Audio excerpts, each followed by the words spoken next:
Hello. Hello, everyone.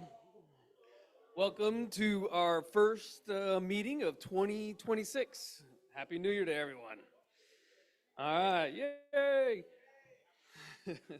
So, couple housekeeping things that we're going to talk about real quick, and then we're going to go do a pass the mic for anybody who has announcements in the industry, job openings, job announcements, projects, things that we're doing that we'd like to share to fellow engineers and the kind of the industry as a whole. Housekeeping is February, we were going to have new members. So we're going to be doing, to be a member of STE, you have to attend 5 meetings in the last 12 meetings, and then be referred and nominated by 2 members. So that's how you become a member of STE. Then you get a nice name badge, and you participate with everyone here at the program. So we're going to be doing that in February. Um, we'll also have elections come in May for our board of directors, and that will be nominations. Anybody who is interested in that, please join us. We have a great team, fantastic team, actually. My name is Bobby Stevens, and I work with LBISAT and have been involved with STE for many years. So we'll start with the announcements. Anybody over here at this table have anything industry-wise want to talk about? No, Paul? All right. How about this one? Hey, all right, now what do you give me for? No, I was going to do some auctioning, but instead of doing some auctioning, I was going to do some donating. So I had to clear out my office and my off-site storage area. I just got a bunch of cables, crap, BNC cables, HDMI cables. You know, maybe there's actually some of the H12 gig mini BNC to or not mini BNC, HD BNC to regular size BNC jumpers from Utah Scientific. Welcome, Barry Singer. And just some stuff there. Look through it. Whatever you don't go is going to go to e-waste or copper recycling horrors. So just grab some stuff and use. There's some VGA cables for some of you guys who haven't heard about the new VGA. There are some RGB cables in there. There are no RGB HV, well, the VGAs. Anyway, there you go. If you don't grab it, it's going to e-waste. There is no such thing as video. It never actually happened. This is my friend Tom, and by the way, he invested $3 million in DivX. Tom? He's got nothing. All right. How about this table? Anything happening here industry-wise? Mobile TV group? Anything here? Oh, all right. Bill, Mr. Hogan. So next Wednesday is the first SMPTE meeting of the year, and we'll be venturing over to the Disney lot. The studio theater was built in 1940 when Disney moved to Burbank, and it's gone through a couple iterations, but this past year they tore it down to the walls and put in Atmos and new speaker systems, and so we'll have some presentations on engineering and acoustics and stuff, and then we'll run in Dolby Vision and Dolby Atmos the movie Ford versus Ferrari. So we'll get Rafiq to send out a notice, and you can sign up. Nobody gets on the lot without signing up for security reasons. So that'll all be in the meeting and notice. So see you next Wednesday, I hope. This troublesome table. Oh, hold on. No. Yeah, I have to make, it's kind of an unfortunate announcement, but I think some of you may have known Deepak Chopra from Pac Genesis. PacGen did a lot of work within our industry. They sold Aspera, and Deepak was the EVP over there. He passed away really abruptly over the holidays. Young guy, 39 years old, 2-year-old, 7-year-old, wife behind. Services are Monday down in Newport, but I just thought I'd pass it along. If you have thoughts or prayers, that you keep his family in mind. And he was a good guy, and it was just it was quite a shock to everybody. So I wanted to let you know.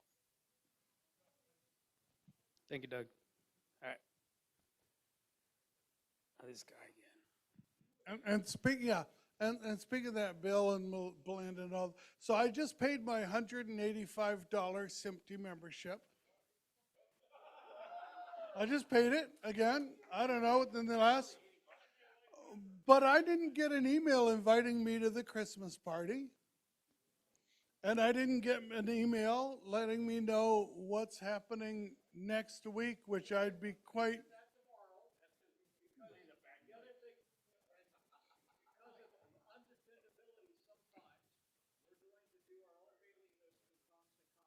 Okay, they're all volunteer. I mean, we're all volunteers. This is volunteer organization STE.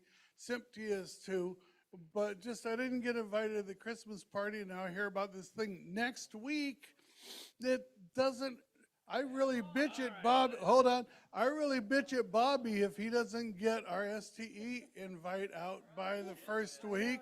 By the first week. So just trying to say, let's try and make it so that we can plan in advance. I hear you. Belinda's gonna counteract. Belinda, I'm sure it'll be much more fun than Glenn. I don't know. Yeah, it's prettier. Glenn's a lot of fun.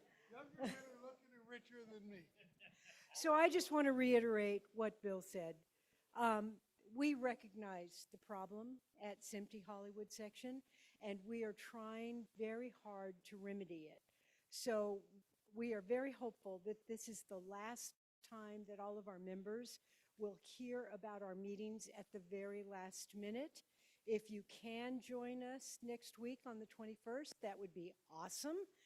And if you can't, know that from going forward, as Bill mentioned on constant contact, we're going to start sending out notices directly. We've been relying on corporate to send out our notifications. And the problem is that corporate has many different sections that they have to deal with globally, not just Hollywood. So we kind of get lost in the shuffle, but we're trying to make steps to remedy that. So just thought I'd share that with everybody. Thank you. Yeah. So yeah, join SIMPTE, great organization. All right, and how about this table over here? Anybody have anything to say? Bill, without getting an invitation, can they go to the SIMPTE website? If we're not on the list.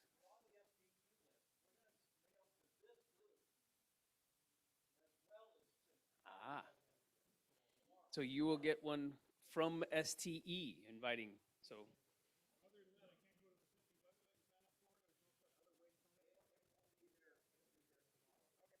Perfect. All right. How about this table? Chris, Ed? All right. Yeah, I know I got cheesecake coming. So one other housekeeping thing, next month, this meeting, the STE meeting, will be on the 26th, not on the third Thursday. HPA is that third week. So, that's why we're moving that one, just as an FYI. All right, for our main event, I would like to introduce John Hurst. He has been a cinema industry leader in the distribution of cinema for all of this, the movies and things like that we see, and we're like, well, how does that get there? This is the main guy. All right, so I'm going to hand it off to John, and off we go.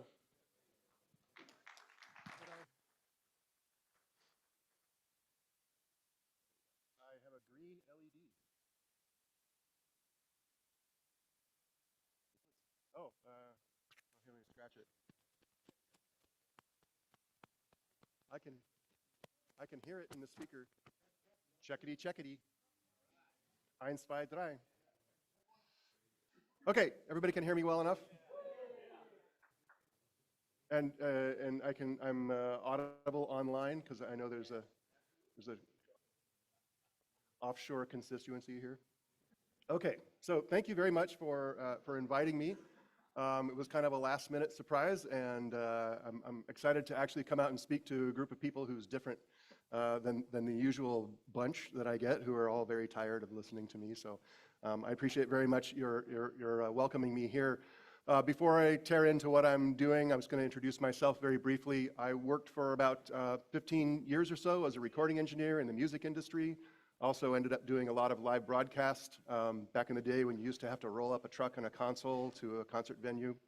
I did some film music, did film scoring on a big scoring stage, recording studio management, and as happens, I eventually wanted a more stable lifestyle and more money, and so I moved into post-production.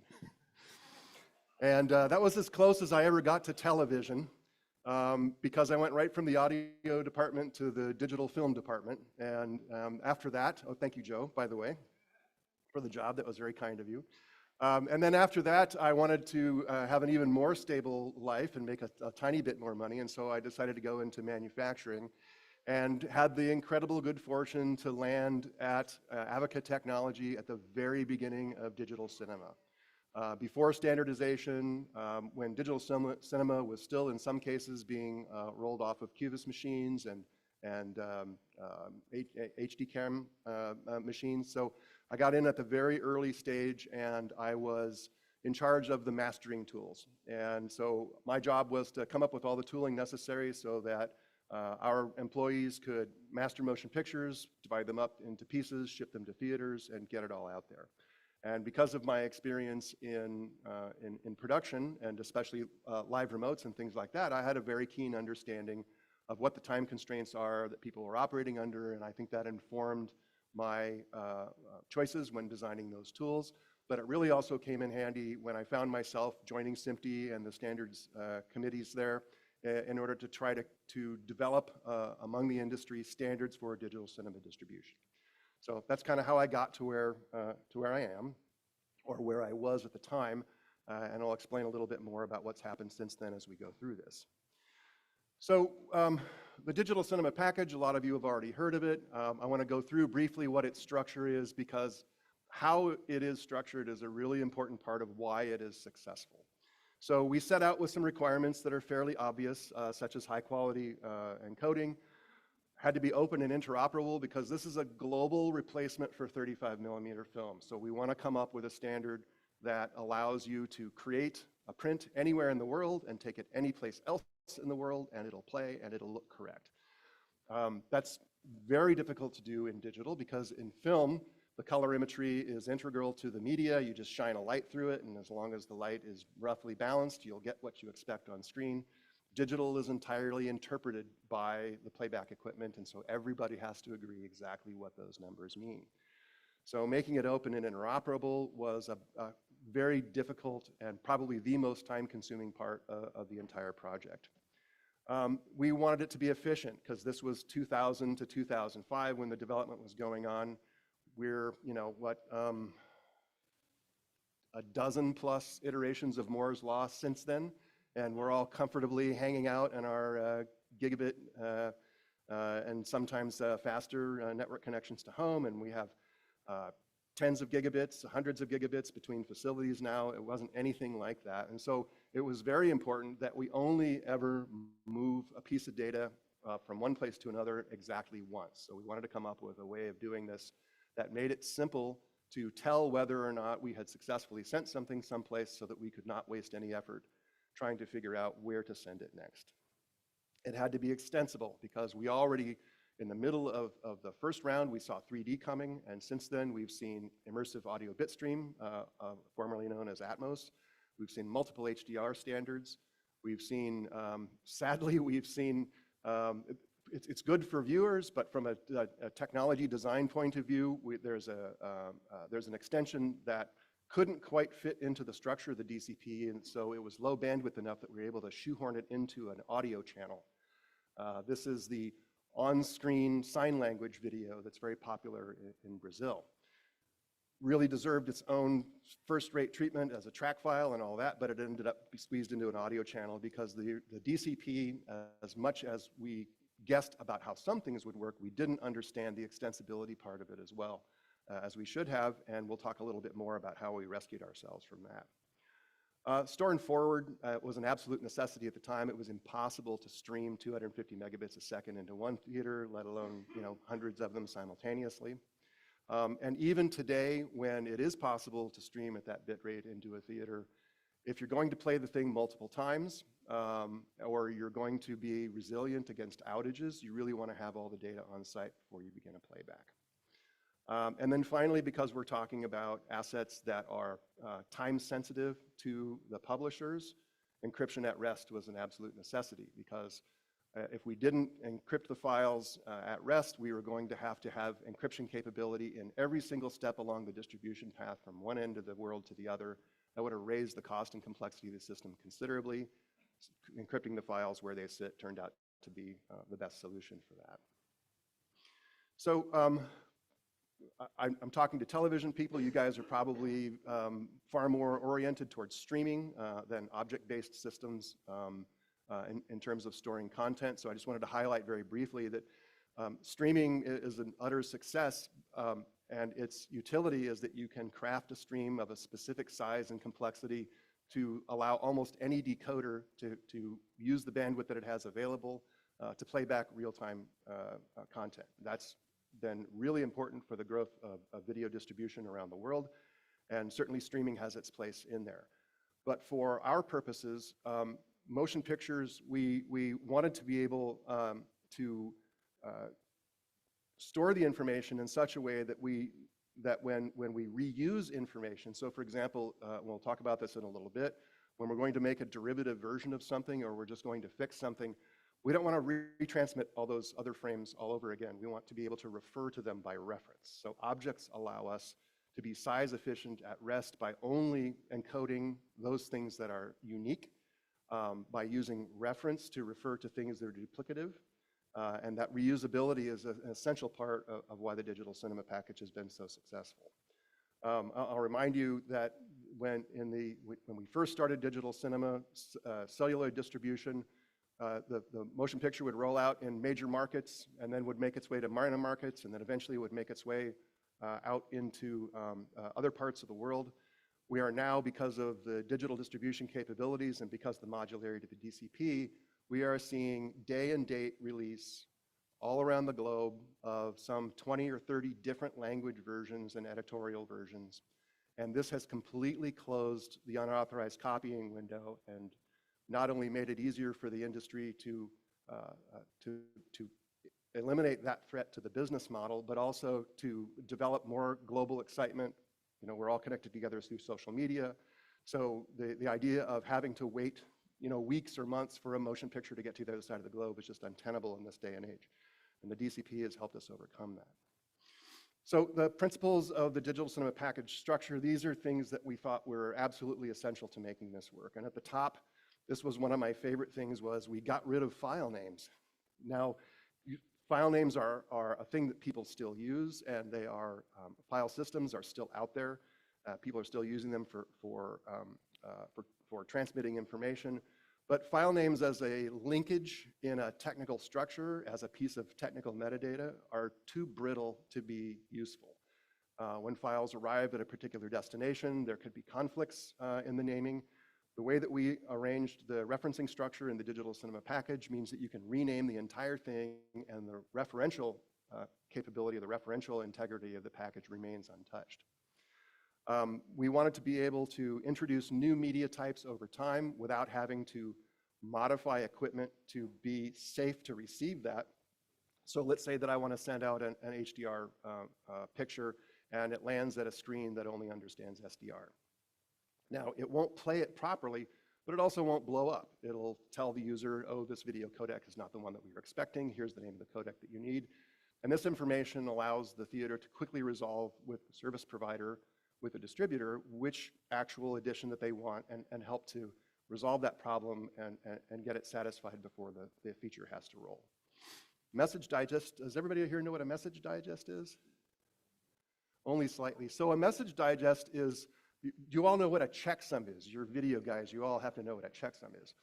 So a message digest is like a really strong checksum. You know that checksums can easily be fooled by having an even number of errors in a file, for example. A message digest is a calculation over a group of bits that's guaranteed to change at least half of its bits if only one bit in the input changes. So a message digest is a mathematically reliable way to compare two things without having to have them next to each other. So I can message digest a file that's sitting on somebody else's server. I can make a copy it over to my server, and I can make the message digest of the copy. And if those two digest values match, I know that I have exactly the same bits from one place to another. This is a really critical part of being able to send information to the other side of the world, and the other side can validate that it has received it correctly and intact without any doubt whatsoever. Digital signature, you're probably familiar with this a little bit. Digital signature is a use of message digest that involves public key cryptography, and this allows an analysis of a file to prove that that file is unchanged and was authored by a particular group of people. Frame level editing, if we're going to be reusing things, we need to be able to drop in and out of picture track files at will. And so the DCP had to support the possibility of, for example, sending out just a replacement scene. And so without intra-frame coding and frame level editing in the MXF files, that would not have been possible.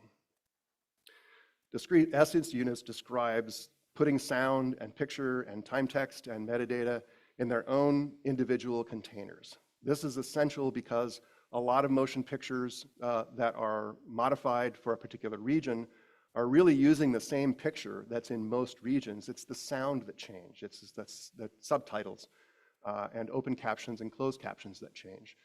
So by coding things into separate files per essence type, that means that the same picture file that I use in the US, I can use in Canada, I can probably use in Mexico, I can use throughout a lot of South America without having to re-encode that same picture. Because every time I encode something, I spend the energy necessary to create the encode. I have to QC it, I have to hold on to it and track it. So by encoding as little as possible and using referencing in order to be able to link together the pieces at playback time, we reduce the total amount of material that has to be managed to do a real live distribution situation. And I just kind of explained again, encode once, reference often, and then revise with confidence. That goes back to the message digests. If I QC a file and I have a positive report and I take a message digest of that file, then I can copy that file, I can reference that file in any order, and I can be confident that that QC judgment will remain the same wherever it's used because I know that the bits are all exactly the same. So, whoops, went too fast there. So another thing that we introduced, part of this was an artifact of the way motion pictures are produced. You divide it up into reels, you lock reels individually. Typically the first and the last reels are locked last. But we noticed when we started working with some other producers that they wanted not to break it up into reels, but they wanted to record the entire thing end to end. And the problem with doing that is that it reduces the amount of, or it increases the amount of time that it takes to move the data to where you want it to go. And I prepared this slide as a way to talk through this. So let's say that I have a program, and let's say that it's 5 20-minute segments, so 100 minutes total. If I do that all as a single long encode, I'm going to end up spending 100 minutes encoding it. Then I'm going to spend 100 minutes looking at it to make sure that it's correct. I'm going to spend 100 minutes transferring it to wherever it's got to go, and then I'm going to spend another 100 minutes ingesting it once it gets there. And so that's 400 minutes consecutively to do that work. And if anything goes wrong, if I'm ingesting it, for example, and I find a flaw, and let's say that that flaw is a simple mechanical transfer, well, I might just bounce back to this step and roll forward. But if it's a bigger flaw, like an uncleared trademark in a frame, and that frame has to be replaced, then I got to go all the way back to the beginning, and I have to repeat this same 400 minutes worth of work all over again. If I divide the production up into, say, 5 separate pieces, then as soon as I'm done encoding the first piece, I can pass it off to QC. And as soon as that's finished, it can be passed off to transfer. So that all of these steps start occurring in parallel, and they build up to the point that by the time you have transmitted the last, or encoded rather, the last file, you have already received and ingested the file, the previous four, sorry, the first one, and then from then they trickle in afterwards. And so the total amount of time that it takes to do this, instead of 4 times 5 segments worth of time, it only takes 5 plus the number of steps minus 1. So in this case, it takes 8 20-minute periods of time to do all that work, instead of 20 20-minute periods of time to do all that work. And the best part of that is if I discover an error, this bit down here, if I discover an error and need to send out a correction, I don't have to roll back and redo all that work. I can just encode the bit that's broken. I can send it out. I can QC it. I can transmit it. I can ingest it. And because all of these other pieces have already arrived, by the time this small piece shows up, this is the only work that has to be done in order to complete the loading of the production onto the playback server. And so that means that instead of having the playback be delayed for the full amount of time that it takes to transfer and move all that data around, it's only delayed for the amount of time it takes to bring in the fix. That significantly reduces the risk to missing playouts, and it significantly reduces the amount of data transmitted as well, because in this, again, in the end-to-end case, if I find something that requires a re-encode, I'm going to end up spending 800 minutes moving all this stuff around, because I'm going to have to do it twice. Whereas in the segmented way of doing things down here, I'm only going to spend maybe an extra 15, 20 minutes to transmit this fix, and when it shows up, it's all going to knit together on the server, and it's going to play back as we expect.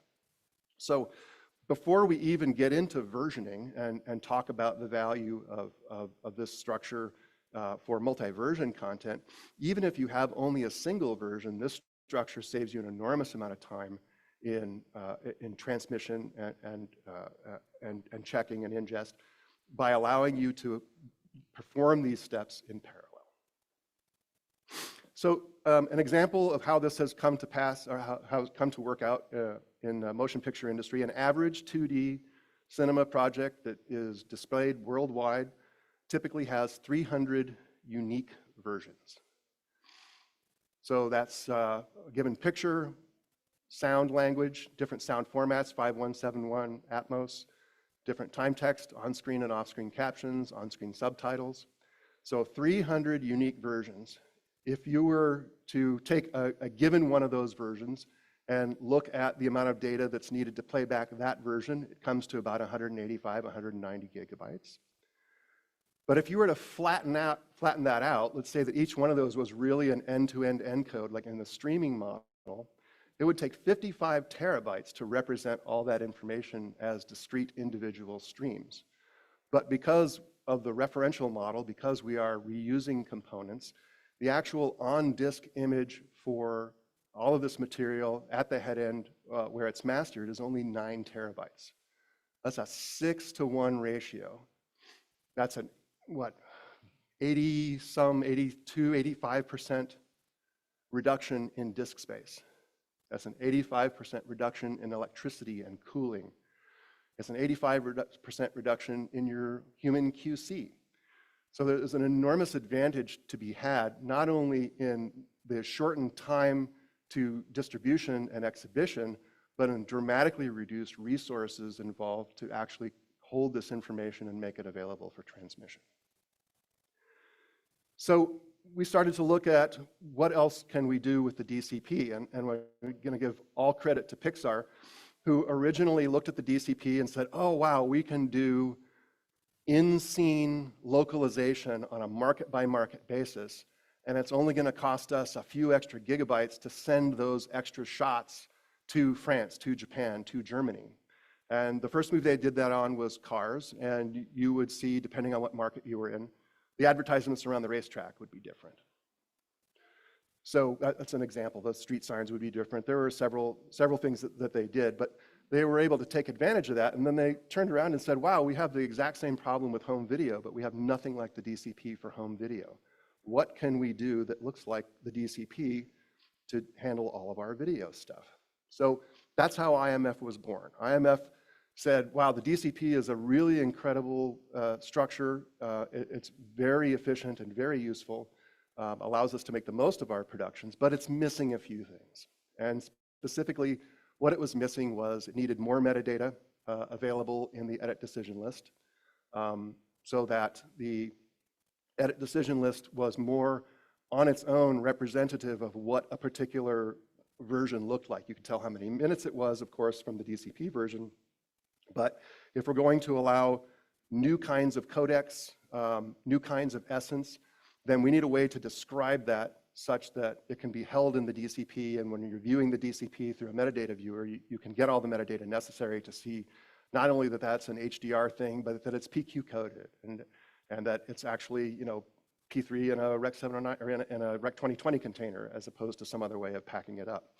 So we had to create better and more extensible metadata. We had to allow for finer editorial granularity.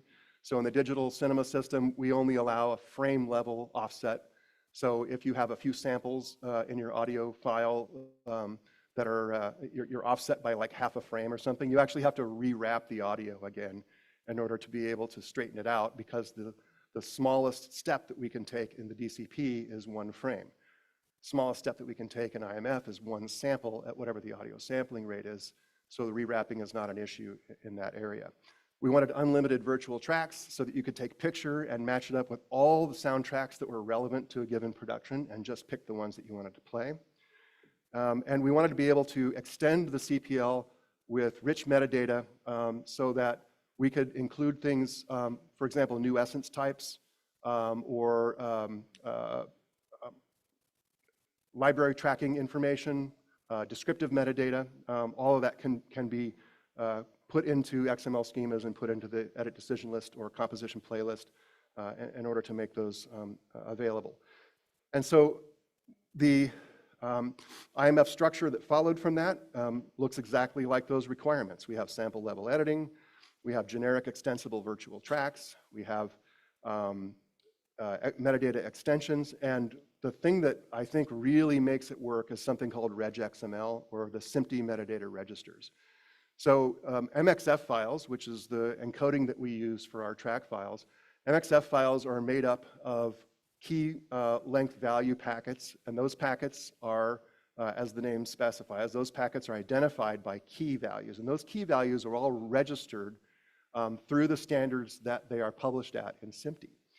So a project that we engaged in as part of IMF was to create an online service that allows us to register new key values for MXF so that other vendors can come along, pick up that database, look at new key values that have been made available, and incorporate those into their products. And in fact, products that read the database directly in their deployed production mode can be modified to understand new data types only by updating the metadata register. You don't actually have to change any of the rest of the software. So by getting the registers into this mode, we were able to rapidly increase the tempo of publishing new universal labels, new keys for KLV packets.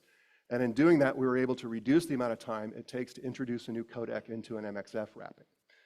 If you're not familiar with SMPTERA.org and you're super interested in the low-level details of MXF, I recommend that you go over and have a look at it. It's actually really interesting what's been done there. So the common codecs that we first started out with in IMF, the studios were original proponents of it, and they were very interested in JPEG 2000. So JPEG 2000 was one of the very first applications made available. That came with PCM audio and TTML text, and eventually IAB or Atmos came along to join it. But a number of additional codecs have been added over time, including ACES, if you're familiar with the EXR format, various of the VC series codecs. ProRes, it's an RDD, but it's actually possible to wrap ProRes code streams in MXF and reference them from IMF. This is a critical part of the IMF design.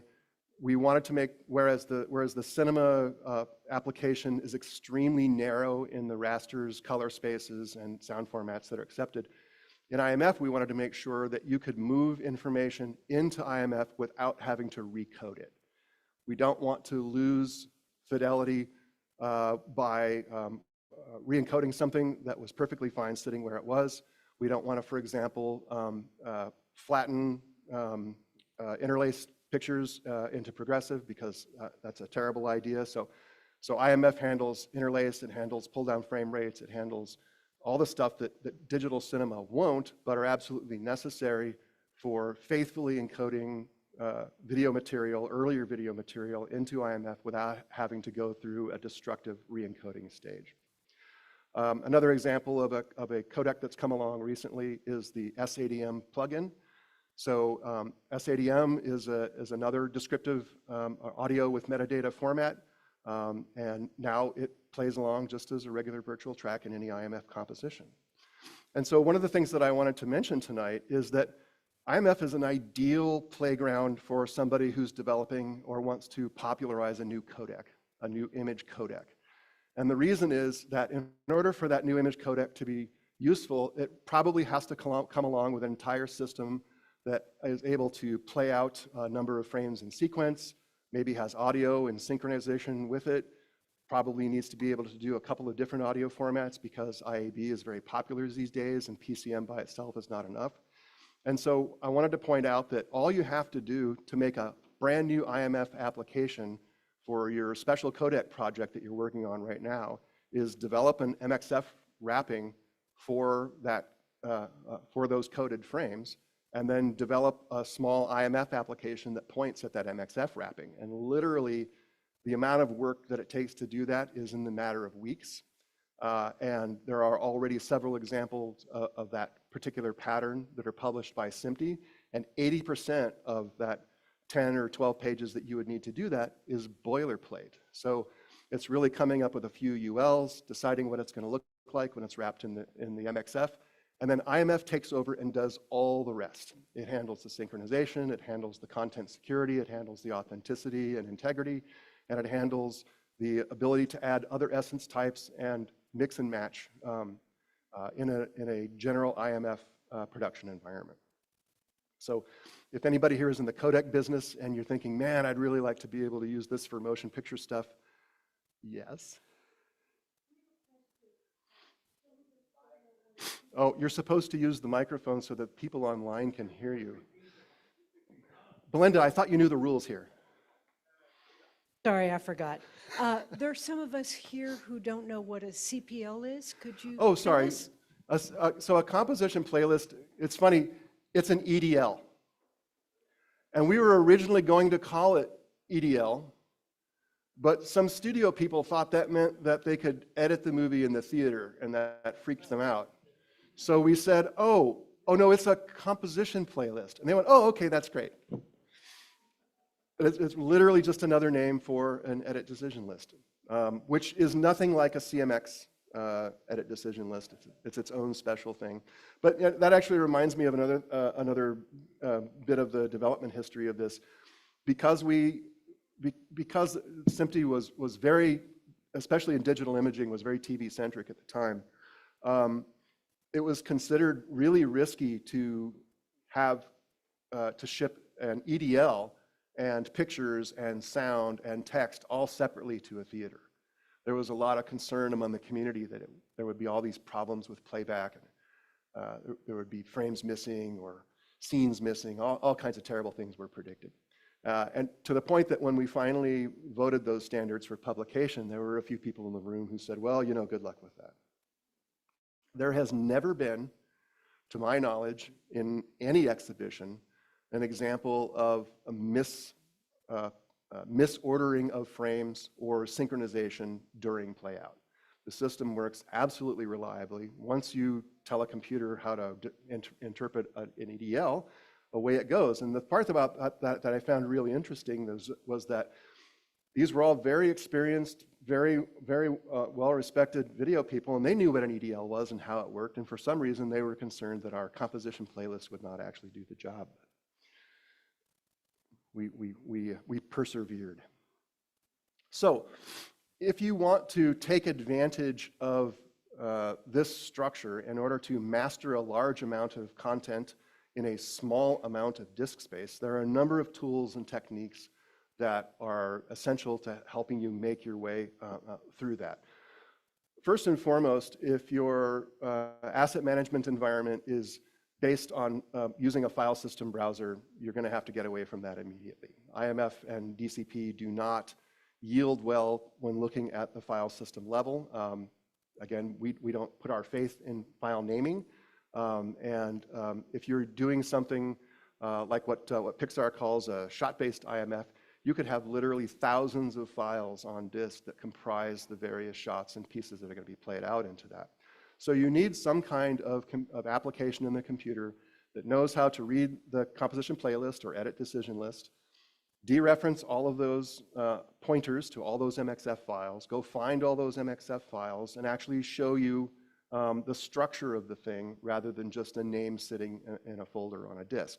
So native format browsing is absolutely critical, and to my knowledge, we are the only company right now that makes anything like that. It's been something that I've been speaking about for years, that in order for IMF and DCP to really be useful, you have to have tooling. But other than the tooling that we make available as a product, the only other tooling I know that's like that is in-house tooling made by some of the bigger houses that do DCP work.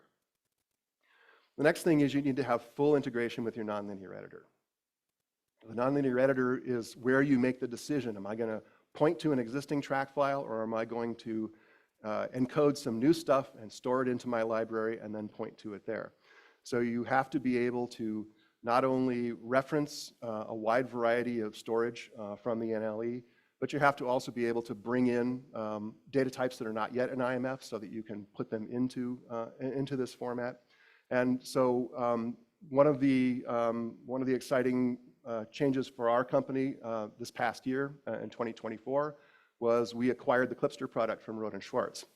And this is important to us not only because a lot of our existing customers are Clipster users and they really wanted to see that product continue to succeed, but for us, our mission to make IMF easy to use so that people can realize those kinds of storage savings, energy savings, and so forth, really required that we had control over the design of a nonlinear editor and the ability to integrate it with all the ancillary products like media asset management, validation, in the cloud processing tools, and so forth. Having Clipster allows us to produce that complete end-to-end ecosystem, and we're no longer in the position of having to try to convince an NLE maker that this is a good thing to do. We can just do it ourselves now, and that's a very fine place to be. Another critical aspect of a DCP or IMF workflow is using a central database to keep track of all of your assets. I know a lot of groups, smaller groups, that still keep their DCPs on a file system in folders, divided up in their little tiny fragments. And when they want to reuse information, it's very difficult because you have to go search for it manually. If you have a database that knows where all your content is, that uses tags in order to keep track of all the relevant metadata about that, then it's very easy to find and repurpose, even among millions of assets. You can easily go out and eliminate or filter down to things that you want. Think of when you go to almost any online shopping scheme and you have a lot of products, and on the left-hand side of the screen, there are these filters that you can use to just eliminate stuff that you don't want to see. That same paradigm should be used for browsing your database of mastered content. And so we think that a successful IMF deployment really has to have a database at the center of it in order to be able to keep track of it. I know that some MAM manufacturers are finally starting to take a look at the inside of IMF and DCP and show their structure, but right now they still seem to treat them as sets of files rather than treating the composition playlist or EDL as the real proper form of the content, and the references to the MXF files are just an implementation detail. You absolutely have to plan now in order to have both hybrid on-prem and cloud storage. It's not really possible to do one or the other, and so These tools all have to be able to speak S3 just as easily as they can talk to the local SAN. In the DCP world, where we transmit a lot of information on disk, less so these days, a lot in the early days, we had to put some extra metadata on the disk in order to make it so that it was easy for the receiving system to look at the files that were coming in and validate them and make sure that they were absolutely correct. So you've probably had the problem several times where you send data to another place and you have to decide, did it arrive intact? A message digest like MD5 is a very convenient tool to use for that purpose, but that value that you need in order to perform that comparison, you have to receive that somehow. So maybe somebody sends it to you in email or whatever. In IMF and DCP, all the message digests that you need are burned into the files so that when you receive a cinema package on a disk, or if you receive a composition playlist over a network and then pull the MXF files that are needed for it, all the message digests that you need to validate that are available to you as part of those files, which means they are self-validating. That doesn't mean that they contain the process that does the validation, but they contain the information that's necessary in order to perform a validation that gives you 100% mathematical certainty that the bucket of bits you're looking at is the bucket of bits that was QC'd, which is kind of what we're really trying to narrow down here. And then finally, I'll point out that if you're using S3, you already know this, egress is really expensive. So if you are accepting uncompressed materials in S3, ideally you would perform the first level of compression and wrapping and encryption in EC2, out where that S3 is, where it's nice and cheap, so that what you end up egressing from AWS is not that large uncompressed stuff, but a nice, neat MXF file that you're going to end up delivering downstream to your customer later on anyway. So if we have all of our data in these nice uniform wrappers, we're able to browse them with a metadata browser. Part of the metadata that's included is all of the parametric information you need to be able to understand the data inside. So for example, for a picture file, you'll know how many bits per pixel are involved, you'll know what the transfer function is, you'll know what the color space is. Since you have all that information, you have everything you need in order to be able to characterize that data at the input of a process, of an image processing or transformation scheme. So if you, for example, want to keep all your stuff in Rec 709 gamut, but inside a 2020 container, but occasionally you need to put it in an actual Rec 709 container, you can still keep it in Rec 2020 in your IMF library. As long as you don't exceed the gamut, later on you can simply remap that into a 709 container when you put it into an H.265 stream and send it out the door. So because all this descriptive metadata is there, which tells us what the actual encoding of the source material is, that means that we can also provide computer readable instructions for what I call the automated dub rack. So this is where we take some material that's located in our library and we want to reformat it somehow. Maybe we want to scale something that was originally fit inside of a cinema container to fit into an HD container. And so we've been working for quite a while on what's called output profile list, which is a machine-readable set of instructions that provides the operators necessary in order to take an off-the-shelf master and reconform it, so not conform in the editorial sense, but in the picture geometry and color space sense for some other output destination. And the value of this is that instead of having to manually perform this work and store an extra file, I can instead create the recipe for it and store that, which is only a few kilobytes, and then anytime I need that derivative version, I simply call up a transcoder, I tell it where the IMF composition is, I tell it this is the process that I want run, and out the other side comes an H.265 stream that's in the right color space. So the amount of extra versions that you have to store is significantly reduced because you can use automated processing to recreate them on demand whenever the need should arise. And so that leads me to saying mezzanine files should be dead. In a proper IMF environment with OPL working the way that we expect it to, there's no need to create mezzanine files because the processing necessary to go from the original master through the transcoder to create the output stream is all fully parameterized, all fully validatable against the original QC work that approved it. And that means that there's no need to save all these intermediate steps anymore because they can be recreated at will. So where we talk about digital cinema, we're sending these big file packages out to the individual destinations to the screens. With IMF, really the destination is the transcoder. IMF allows us to keep our central library, our master material, in as efficiently coded a scheme as possible. But because of all the features that I've been discussing, it means that we can rely on it to perform automated transformation and know that what's on the output will be precisely what we expected, because the inputs we were able to validate and cryptographically prove they are absolutely correct. So I think I went kind of fast, but I see that it's a good thing that I did because it's almost 9 o'clock. So if you'd like to ask some questions, I would like to answer them. Can you hear me? There it goes. All right. Joe. Joe, Hold on. again, thanks for the job. The check is in the mail.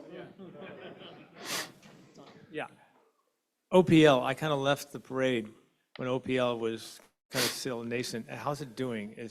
How's the implementation of OPL and the trust in that? Is Yeah. that a loaded question? Sorry. No, it's actually a really good question. We're not there yet, and so I have many theories, but one of them,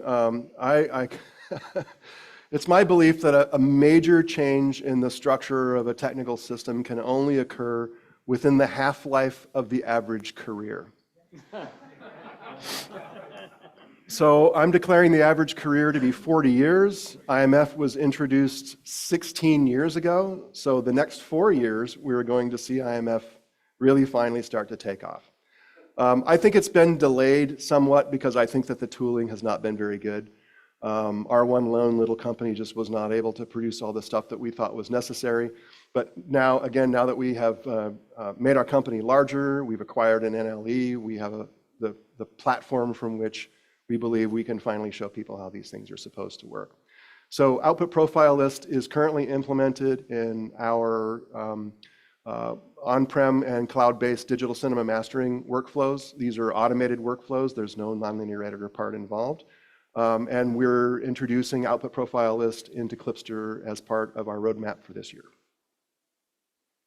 So it's coming. A big part of that, by the way, was the point transforms, the 3x3 matrix, the ASC CDL, all that kind of stuff, and especially the LUTs. It was taking some time within SMPTE to have a project that was going to try to standardize yet another LUT format. And so fortunately for us, the Academy came along and did it in SMPTE 2136. And so we waited until that was published, and now we just point to that, and it's a component of OPL for us. Great. Hey, so I used to work at Sony way back in the day when we sold like Betacam, digital Betacam, Yeah. Betacam SR, HDCam SR actually. And you mentioned Clipster being a sales guy. Where's Clipster going? What are you guys doing with Clipster? So Clipster is for us the star of the show in a really well-developed IMF workflow, because it's when you're sitting at the nonlinear editor that you make decisions about what to reuse and what to encode afresh. And so what we're doing with Clipster this year, the first thing that we've done is we've gotten it off the proprietary hardware. We're now able to run it on COTS hardware. We have the Aja Kona 5 and TTAP Pro working. We're going to introduce one of the Blackmagic cards probably in time for NAB. So we got off the proprietary hardware, which is a big deal. We're doing monthly or annual subscriptions now, which allows us to burst people into new capabilities as necessary.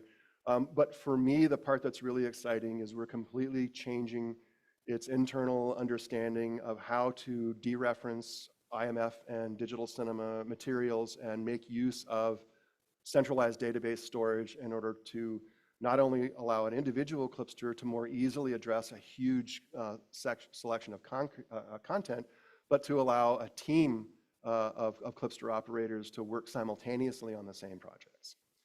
So for us, it's a matter of picking up unfinished work.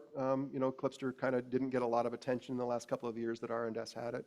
So we're rapidly catching up on the backlog of features there. And everything that I was just talking about efficient coding, hybrid cloud on-prem, and taking the most advantage of object-based media formats, that's our roadmap for Clipster. Okay, anybody, other questions? All right, well. Well, give thank you a for great inviting big- me. Yep, give a great big hand of. Thank you, John. That was super interesting and informative. Like I said, our next meeting is going to be February 26th. We will send out notice and check our website for it. All right? Thank you, everyone. Have a good night. What? What? Zero. Yep, we do. You'll see it. Well, right, it's going to be about transmission SRT, kind of a little bit on distribution, and yeah, it'll be there.